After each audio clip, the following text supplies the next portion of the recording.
How's it going, guys? It's Nathan from Nathan's DIY Garage, and today we're doing front brake pads on this BMW E88, and this is a 135i. This has the Brembo upgrade. So what we're gonna have to do here, we're gonna have to pull the wheel off for 17 millimeters. We're gonna go ahead and do that, and we have the wheel turned so we could actually access the brake caliper. These calipers on the back, not the front, like a lot of cars are. So we're going to go ahead and get that pulled off and come back. Okay, so here we are. We have the wheel off. And one thing I want to add too, a lot of tire shops apparently didn't get the memo on the torque spec, or are trying to use a torque extension. I'm not really sure what's going on, but these lug nuts are actually little bolts, as you can see right here.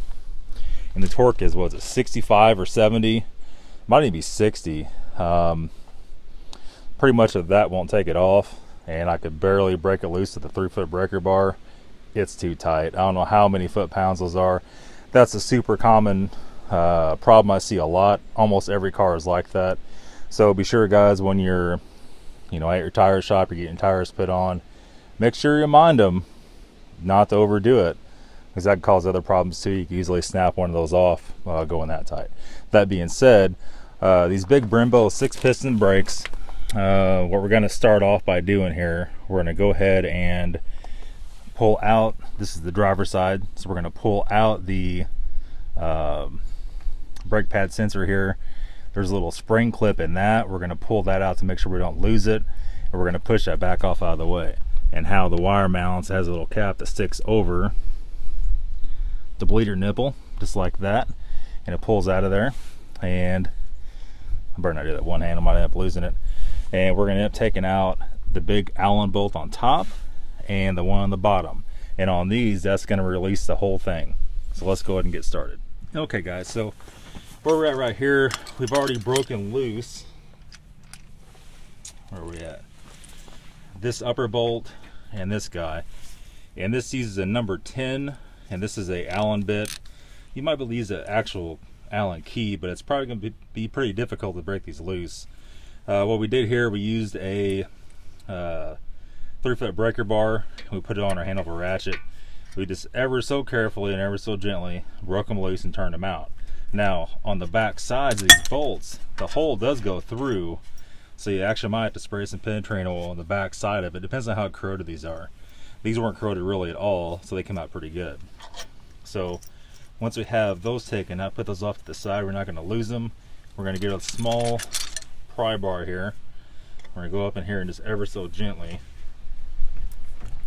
roll these out. They're going to be possibly a little bit hard to get out. These have a slight bit of lip on the rotor, so if you can't get them out like that, we'll go in here. Let me see here. We'll just barely push on the pad, and that's actually going to free it up. And just with very little pressure, you just go real slow, and it'll back it up off of there. And at that point in time, it should come right off, just like that. Now, right away, be careful not to put any pressure, especially on your sensor here. And our sensor should pull out, but it is so crusty with all kinds of nasty stuff. We're probably going to go ahead and blast this a little bit of penetrating oil and let that soak for a second, and we should be able to wiggle it and pull it up out of there. Okay, so before I pull it out here, I'll get you back down the camera, and we sprayed a little penetrating oil on it. We took our pry bar and ever so gently just popped it up out of there. We're going to pull that out like so, and the spring is actually stuck on the end of this one.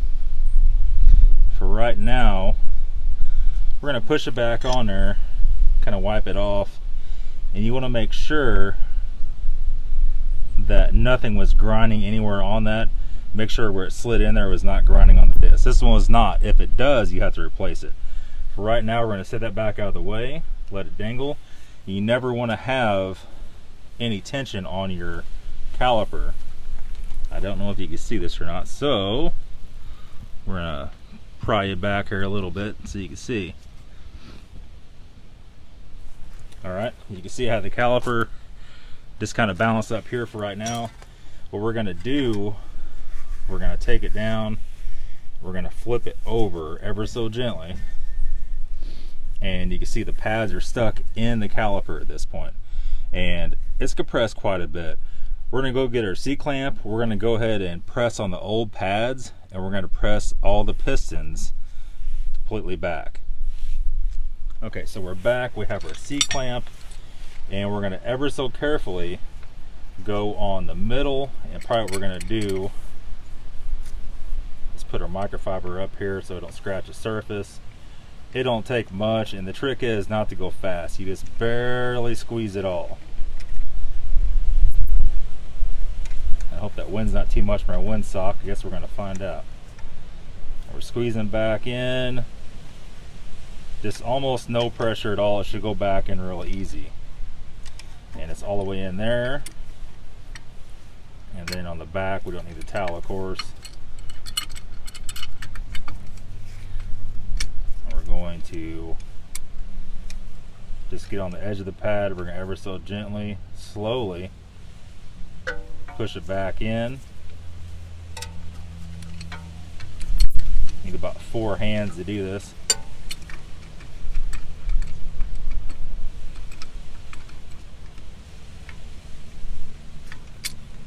And there we go. All right. So ever so gently snug it back up.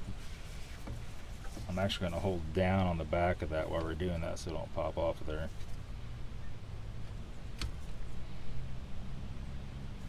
You can feel it going in, and I think we're all the way in there. We're pretty close. That should be good enough. So next thing we're going to do, we're going to go ahead and pop these guys out ever so gently. On these Brembo brakes, just gently, don't force anything. These are, I believe they're aluminum housings, so you don't want to do anything to jeopardize cracking it or breaking it. These things they're kind of crispy. They're not super terrible. We might have to do, before we pull this side out, we're going to go down here, we're going to pull out, there's actually a piece of metal down there, and what we're going to use, if I can find them, there's several different ways. A lot of guys are going through a screwdriver in the backside and pry them out. I mean, I guess you could do it like that. Let's see if I can get you a better shot here. See, it has this guy here, and a lot of guys will come in here like this and they'll try to pull it out, which I don't know, it seems like I never have much luck doing that. So what I do, I go on the front side or the underside with these needle-nose vice grips, and I'll actually pull. Have them all adjusted wrong now.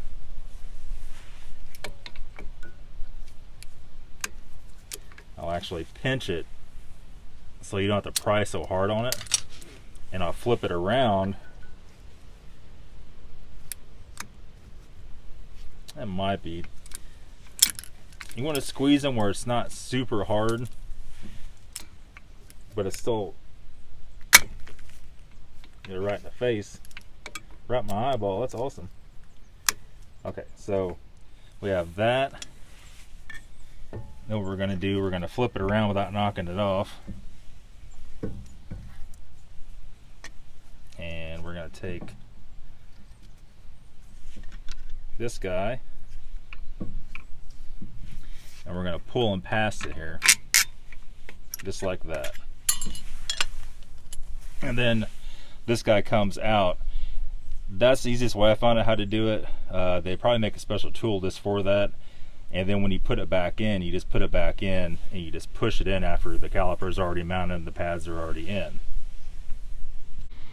Okay, so at this point in time, we're going to take our caliper and we're going to work our pads out. Like I said, they're kind of crispy, so you probably have to use this. Even a straight screwdriver will work. We'll pull them out. This side isn't quite as bad as the other side, but they're still getting down. I mean, you know, they're pretty thin. They don't have much longer to go. They're going to be hitting that sensor and hitting the metal. So we're going to go ahead and get this side here out too.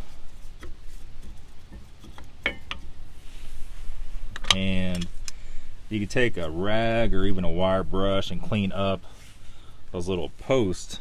So they have little posts down the side there to sit on right here, and clean all that stuff up. wipe it out a little bit. You can use brake parts cleaner, whatever you want to do. And then we're gonna go ahead and reinstall the new pads. So let me grab those real quick. Okay, so our new pads are right here.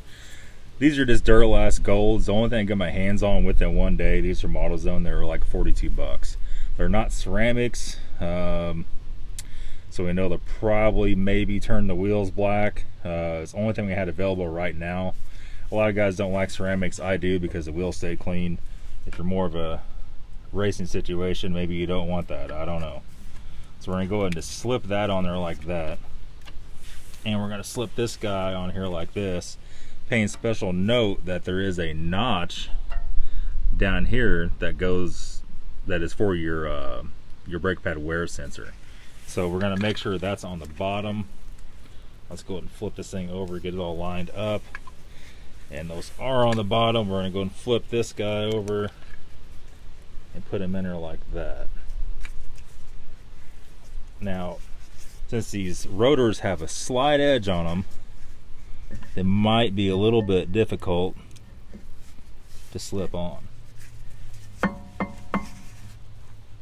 If you find what you do, if they won't quite go, you put a little force on them, then they'll go right in. Just like that. And then make sure your wire for your brake pads are out of the way. Make sure your clip's still in it, which it is. And then we're going to go ahead and start a bolt for right now, just to hold it up there. And I think what we're going to do, just so these go in a little bit easier, we'll go ahead and a little penetrating oil on there and a little touch on there, just to make them go in a little smoother. And then you're going to always start these by finger.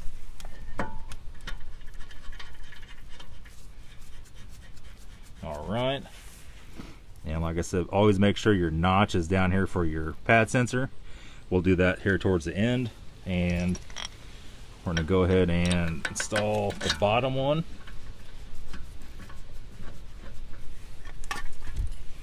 And then here's our little clip, and I'm guessing it's probably for to keep the pads from chattering. I really don't know. And there's one way it goes easier than the other. And go on the top first. We'll get a little bit of this here going. Tap it down in there, make sure it's seated. Look at it and make sure that that's down below the lip, which it all is. It's all locked in.